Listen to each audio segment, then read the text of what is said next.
50,000 years ago, deep in a cave in what's now Iraq, a Neanderthal buried a fallen tribe member, surrounded not by food, weapons, or ornaments, but by flowers. Not just any flowers: yarrow, groundsel, hollyhock, bitter, inedible plants later used by human shamans to enter altered states of consciousness. It's deliberate, ritualistic, almost mystical.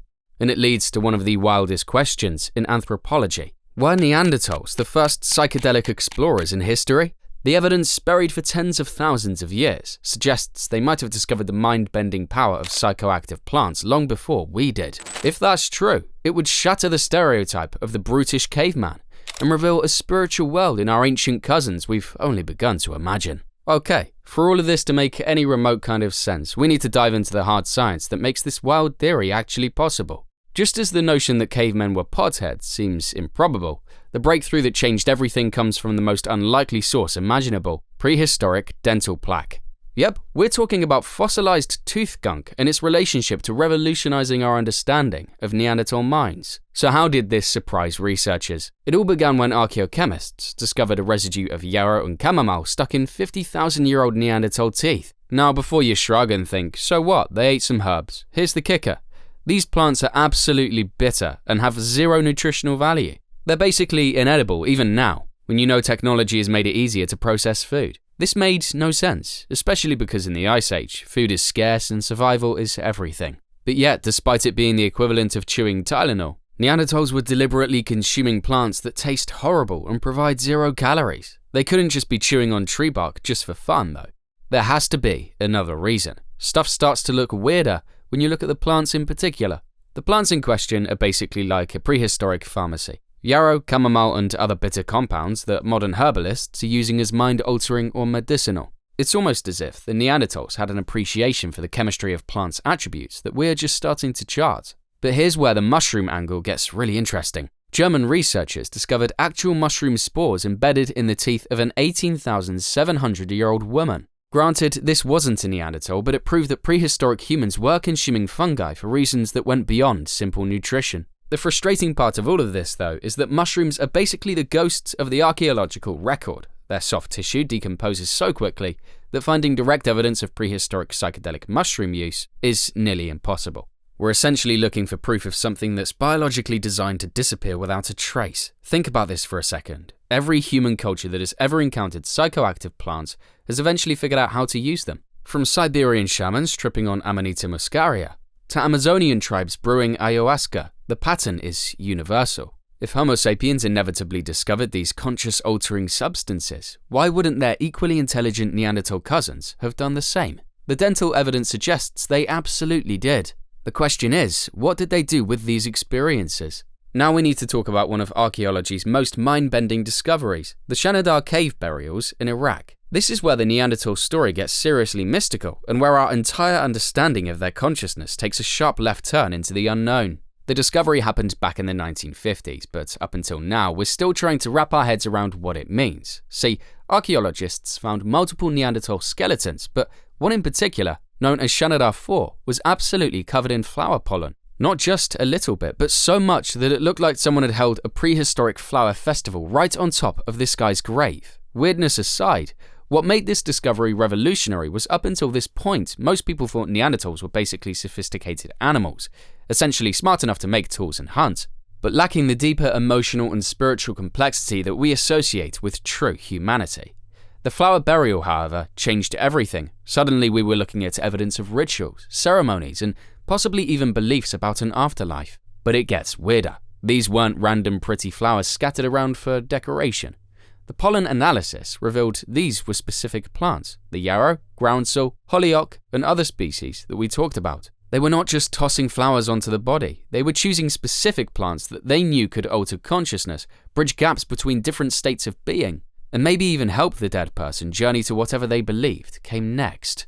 This wasn't just a burial. This is a sophisticated spiritual technology. Of course, the scientific community loves a good controversy, and the flower burial theory has its skeptics. In fact, recent research suggests that bees might have been responsible for some of the pollen concentrations. But here's the thing, even if bees were involved, that doesn't explain why these specific psychoactive plants were concentrated around burial sites. or why Neanderthals would choose these particular cave locations. To really understand why the Neanderthal psychedelic theory isn't completely insane, we need to talk about one of the most controversial ideas in human evolution, the stoned ape theory. And trust me, this is where things make you pause and laugh. Back in 1992, ethnobotanist and professional mindbender Terence McKenna dropped this bombshell idea that basically flipped evolutionary science on its head. His theory goes like this. Around 100,000 years ago, early humans discovered psilocybin mushrooms, and these magic fungi literally triggered the cognitive revolution that made us who we are today. McKenna argued that psilocybin was the evolutionary catalyst that suddenly gave our ancestors enhanced language abilities, increased brain size, improved problem-solving skills, and the capacity for complex social cooperation. Basically, we got smart because we got stoned. Now, while most mainstream scientists treat McKenna's theory like that weird uncle at Thanksgiving who insists aliens built the pyramids, the thing that's impossible to ignore is there's actually some fascinating neuroscience backing up parts of his claim. Recent studies suggest psilocybin enhances neuroplasticity, that is, your brain's ability to forge new neural connections. It also enhances creativity, fosters what science refers to as cognitive flexibility, and delivers experiences that users frequently articulate as truly significant and consciousness expanding. All we're saying is that these are precisely the types of cognition that might have been valuable for early human development. But here's the true mind-blowing aspect of the Neanderthal angle. If psychedelic mushrooms could induce cognitive leaps in Homo sapiens, why not Neanderthals? I mean, these weren't evidently less intelligent cousins. In fact, their brains were even actually bigger than ours. They lived in the same generic environments, encountered the same plants and fungus, and had hundreds of thousands of years to play doctor with consciousness-altering substances. The archaeological record supports that humans consumed opium, magic mushrooms, and other psychoactive substances throughout prehistory. This is not a relatively recent development either. Is it simply part of the human experience? Now for the million-dollar question. If both species accessed the same psychedelic pharmacy and both species supported the same level of intelligence so that they could play with these substances, why did we survive and they did not? This is where this story takes a really dark and interesting twist. What if it was not a difference in the use of psychedelics, but how they were used? What if the Neanderthals had discovered these consciousness-modifying substances, but in using the psychedelics, they became fully immersed in the experience itself and could not direct their awareness back onto the everyday? Practical reality needed to survive long term. This is where our theory steps into the truly speculative realm, but bear with me because this could be the most vital part of the whole story. What we are about to explore may provide a window not only into how Neanderthals lived, but also why they vanished. So here is the radical proposition. What if instead of just having bigger brains than us, Neanderthal brains operated differently? What we're suggesting is, what if their neuroarchitecture was inherently more synesthetic, more dreamlike, and more in tune with altered states of consciousness? Consider what we do know. Neanderthals lived for more than 300,000 years throughout Europe and Asia, made complex tools, cared for disabled members of their group, made art, and buried their dead with what seemed to be ritual objects. They were not primitive brutes at all, but rather intelligent, emotional, and cultural beings. Now here is a riddle anthropologists have been attempting to unravel for almost a century. Despite all these sophisticated abilities, Neanderthals never developed the types of robust social collaborations that enabled Homo sapiens to eventually dominate the planet. The Neanderthal way of life was lived in small, diffuse groups that did not develop the complex trade networks, large social groups, or coordinated migrations that define early humans. Imagine that regular psychedelic use was an essential part of Neanderthal culture. The situation drastically shifts. The Neanderthal communities become places where consciousness exploration was not just part of occasional ritual practice, but a primary organizing principle of their entire reality. The new research around psychedelics reflects that they often produce experiences of cosmic unity, ego dissolution, and a profound sense that spiritual reality matters more than material realities. Today, users often describe something related to the ordinary social issues of resource competition, territoriality, and integrational decision-making, losing their significance in the face of the profound spiritual experiences they have had. So what happens when this happens to a whole species? Imagine a Neanderthal society gradually prioritizing excessive and inward spiritual journeys over practical innovation and social coordination. Imagine a society where the most esteemed people are not the best hunters or rock toolmakers, but rather the most esteemed members of the society are those who have had the best capacity to go into altered states. Essentially, the psychonauts, the shamans who can go deeper into deep trance states, than anyone else and return to share their profound visions of cosmic truths. This may have worked well for small groups living in resource-rich environments. A spiritually orientated society could thrive when survival pressures were manageable. But when climate change hit, when resources became scarce, when they had to compete with the hyper-social, pragmatically focused Homo sapiens moving into their territories, their cosmic perspective might have become a fatal disadvantage. It's a haunting image. Neanderthals as the original mystics of prehistory, visionary hermits tuned into universal consciousness but unable to compete with the economic and social warfare of their more materialistic cousins. They became ancient philosophers in a world that suddenly demanded ancient entrepreneurs. Of course, this is highly speculative. We have no direct neural evidence that Neanderthals' brains processed reality different than ours. But the idea raises serious questions about the relationship between consciousness expansion and evolutionary success. The bottom line is, can a species become too enlightened for its own good? So where does all this leave us in 2025? Well, the evidence for Neanderthal psychedelic use is tantalizing, controversial, and frustratingly incomplete. But the research keeps uncovering clues that are harder and harder to ignore. Let's start with what we know for certain. Modern archaeochemistry has confirmed that Neanderthals were consuming bitter, non-nutritious plants like yarrow and chamomile 50,000 years ago. That's not speculation. It's a biochemical fact extracted from their fossilized teeth. The question isn't whether they were using these plants, but why?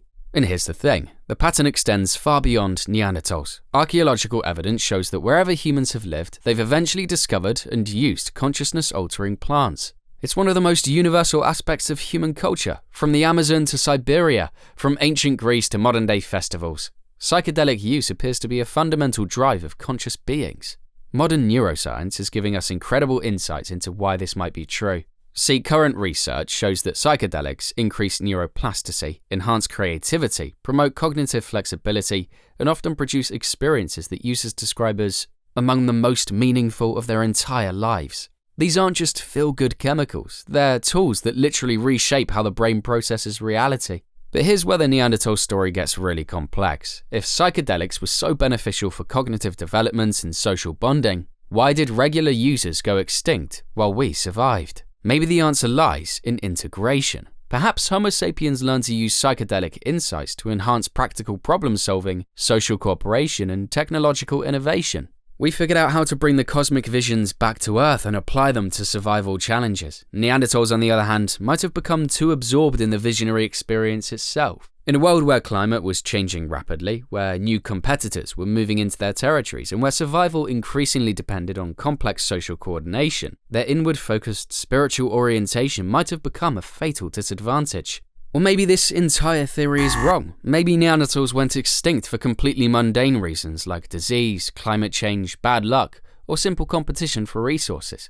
Maybe the plant residues in their teeth were just primitive medicine, and we're reading cosmic significance into basic healthcare. The truth is, we may never know for certain. The evidence for prehistoric psychedelic use will always be circumstantial because the most important part, the actual experience, leaves no archaeological trace. We can find the plants, but we can't recover the visions. But that doesn't make this investigation pointless. Well, whether or not Neanderthals were actually tripping on magic mushrooms, this theory forces us to confront deeper questions about consciousness, intelligence, and what it means to be successfully human. What if there are multiple paths that intelligent species can take? What if the hypersocial, technologically driven trajectory that led to modern human civilization isn't the only way consciousness can evolve? What if our extinct cousins discovered something about the nature of reality that we're only now beginning to rediscover? Recent studies on psychedelic therapy are showing remarkable results for treating depression, PTSD, and addiction. These aren't recreational drugs. They are powerful tools for psychological healing and personal transformation. So maybe Neanderthals understood something about mental health and spiritual well-being that we forgot in our rush towards technological dominance. The universe is far stranger than we know, and maybe, just maybe, the Neanderthals knew that long before we did.